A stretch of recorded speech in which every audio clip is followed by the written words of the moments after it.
My son Joshua is 13. He's been emotionally impaired, and he also has ADHD for the last 5 years. Here are a few concerns that I have this year alone that has happened this year. Where is it at? Okay. The administration staff, they allow, our school is totally different. They allow my child to file, they won't allow my child to file a harassment suit. They just rip it up, but they'll allow anybody else to file whenever they want to, but he cannot. They also do not look into any matters of him being bullied.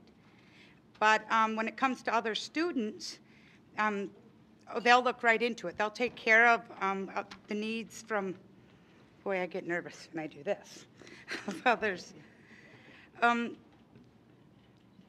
We had a meeting, and we told the staff to put Josh back on his behavioral plan.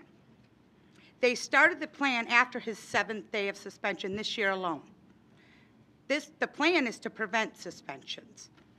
My son was beat up by another student on school property, and nothing was done to the student. To this day, the student still bullies my son.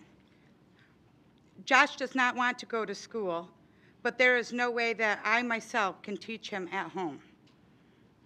These are just a few things that have happened in school this year alone so far. They are doing as they please, not doing what is in the best interest of the child. He is being bullied by students and administration as well. Josh has been suspended a total of 9 days alone this year, 36 last year. Josh and others are not getting the education they deserve by being home all the time and have no homework. They don't send them home with homework. They just want to skip over that part. Josh has stated to me, I don't want to go to this school. I want a different school. They're just going to keep doing this to me, so what does it matter? If this all keeps up, my son will not stay in school. He said, I will drop out. There are no other schools in our area to take him to. The nearest schools has no busing. I would like to see Josh stay in school and get his education. Also, there was an incident, not with my son, but this one I think is important. With a special ed student, he played football and he was beat up by 8 other football players. Parents talked to administration. They assured the parents that the students involved would not be allowed to go to the game. However, they were allowed to go, and nothing was done to those students. I would like to see the administration stand behind those decisions and make those more important than the biggest football game of the year.